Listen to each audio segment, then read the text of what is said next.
Hi, ಎಲ್ರಿಗೂ ನಮಸ್ಕಾರ ಮಾರ್ರೆ. ಎಂತ ಗೊತ್ತಾ, ಇವತ್ತು ಮಳೆ ಜಾಸ್ತಿ ಉಂಟು ಅಂತ ಹೇಳಿ ಸ್ಕೂಲಿಗೆಲ್ಲ ರಜೆ ಕೊಟ್ಟಿದ್ರು. ನಾನು ಹಾಗೆ ಗ್ರೀನ್ ಟೀ ಕುಡಿತಾ ರೋಡ್ ನೋಡ್ತಾ ನಿಂತಿದ್ದೆ. ಅಮ್ಮ ಬಂದ್ಕಂಡು ನುಗ್ಗೆ ಸೊಪ್ಪು ಕೊಯ್ಕೊ ಬಂದಿದ್ದೆ.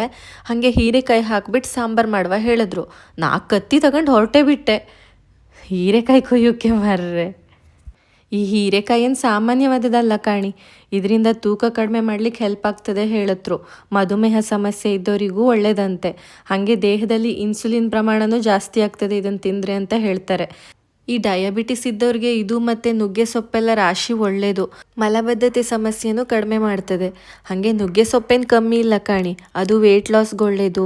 ಹಾಗೆ ಪಿಂಪಲ್ ಆದರೆ ಅದಕ್ಕೂ ಒಳ್ಳೆಯದು ಅಂತ ಹೇಳಿದ್ರು. ನಿದ್ರಾಹೀನತೆ, ಆಮೇಲೆ ದೇಹದಲ್ಲಿರೋ ಕಲ್ಮಶನ ಹೊರಗೆ ಹಾಕಲಿಕ್ಕೆ ಎಲ್ಲದಕ್ಕೂ ಒಳ್ಳೆಯದು.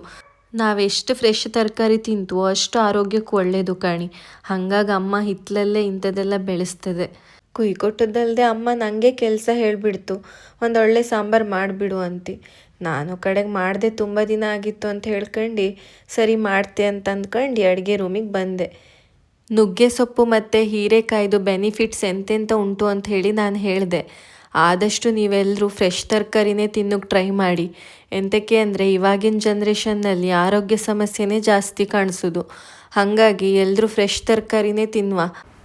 ಅಪರೂಪಕ್ಕೊಂದು ಸಾಂಬಾರು ಮಾಡುವನಿ ಹೇಳಿ ಬಂದೆ, ಕಾಮನಿ ಎಂತ ಆಯ್ತದೆ ಹೇಳಿ. ಹೌದು, ಮತ್ತೊಂದು ವಿಷಯ ಎಂತ ಅಂದರೆ, ನೀವು ಬರೀ ನನ್ನ ವಿಡಿಯೋ ನೋಡೋದಷ್ಟೇ ಅಲ್ಲ, ಬೆಗಿಲ್ ಸಬ್ಸ್ಕ್ರೈಬ್ ಮಾಡಿ, ಲೈಕು ಮಾಡಿ ಮಾರೈರೆ. ಸಬ್ಸ್ಕ್ರೈಬ್ ಮಾಡಾದ್ಮೇಲೆ ಪಕ್ಕದಲ್ಲಿರೋ ಬೆಲ್ ಐಕನ್ನ ಕ್ಲಿಕ್ ಮಾಡಿ. ಎಂತಕ್ಕೆ ಅಂದರೆ ನಾ ಹಾಕು ವಿಡಿಯೋ ಅಲ್ಲವ ನೀವು ಈಸಿಯಾಗಿ ನೋಟಿಫಿಕೇಷನ್ ಮುಖಾಂತರ ನೋಡೋಕ್ಕಾಗ್ತದೆ. ಮಾತಾಡ್ತಾ ಸಾಂಬಾರೇ ಆಗೋಯ್ತು ಕಾಣಿ. ಹೊರಗಡೆ ಅಂತೂ ಗೆನ್ನ ಮಳೆ ಬರ್ತಿತ್ತು.